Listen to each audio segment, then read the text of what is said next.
Hi everyone, welcome to my YouTube channel. අද මම මගේ දූල පුතාලට කියලා දෙන්නේ මතක ඇති මම කලින් වීඩියෝ එකක් දැම්මා sometimes perhaps ඒ කියන්නේ සමහර විට කියන පදේ වෙනුවට sometimes perhaps කියන පද දෙක භාවිතය වෙනුවට අපට spoken English වල භාවිත කරන්න පුළුවන් වර්ඩ් එකක් ගැන තමයි මම අහලා තිබ්බේ. හැබැයි කවුරුත් කමෙන්ට් කරලා තිබ්බෙත් නැහැ. ඒ කියන්නේ උත්තරේ හරියටම කාටවත් ගෙස් කරන්න බැරි හින්දා වෙන්නේ නැති. ලස්සන වර්ඩ් එකක් තියෙනවා දුවේ පුතේ. ඒ තමයි might. දැන් මම මෙහෙම කිව්වා.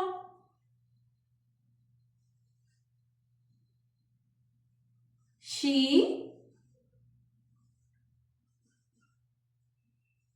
might come. එතකොට මෙතන අපි මුලින්ම අපි ලියන sentence එකේ subject එක මුලින්ම ගන්න.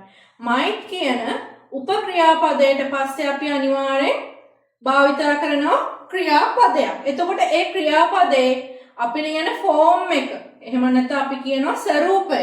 ඒ ස්වරූපය present form එක වෙන්න ඕනේ. එහෙම නැත්නම් අපි කියනවා base form එක කියලා. she might come. ඇය සමහර විට ඒවි.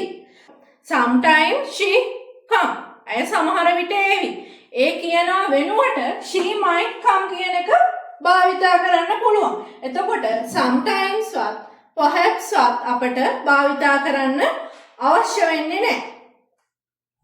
තව example එකක් ගමු අපි.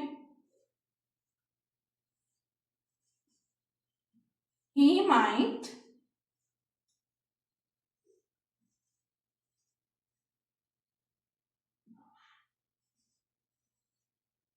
change his mind.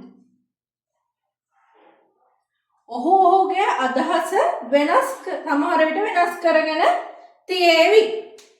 දැන් අදහස වෙනස් කරනවට හරි අපි his idea කියනවා වෙනවට ලස්සන වර්ඩ් එකක් භාවිත කරනවා මොකද්ද?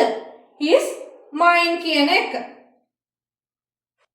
දැන් මෙතන මම ගොඩක් වෙලාවට personal pronouns භාවිත කරලා තියෙනවා. එතකොට අපට personal pronouns වෙනුවට දුවේ පුතේ භාවිත කරන්න පුළුවන් ඕනම කෙනෙක්ගේ නමක් වුණා. දැන් මම මෙච්චර වෙලා ගත්තේ personal pronoun. he, she, they ඒ කියන personal pronoun තමයි මම භාවිත කරන්නේ.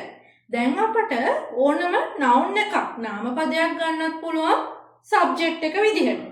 හරි දැන් මම මෙහෙම sentence එකක් කිව්වා. දැන් අපි කෙනෙක්ගේ නමක් ගමු නාලක කියලා. නාලක සමහර විට ඔහුගේ අදහස වෙනස්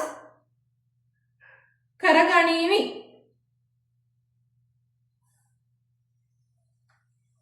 එතකොට Nalaka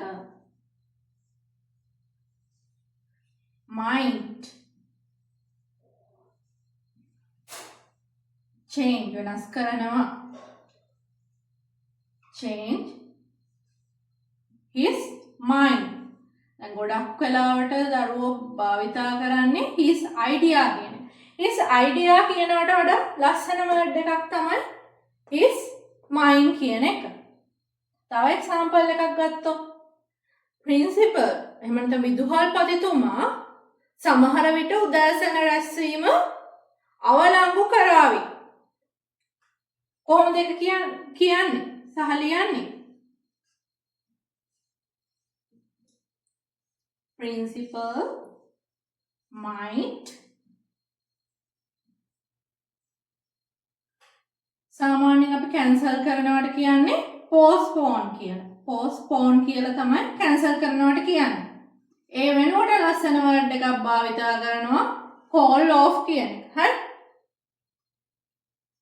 Principal might call off the morning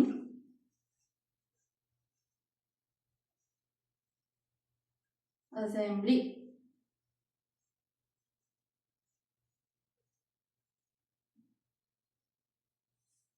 පැහැදිලි ඇති කියලා හිතනවා might භාවිතය පිළිබඳව.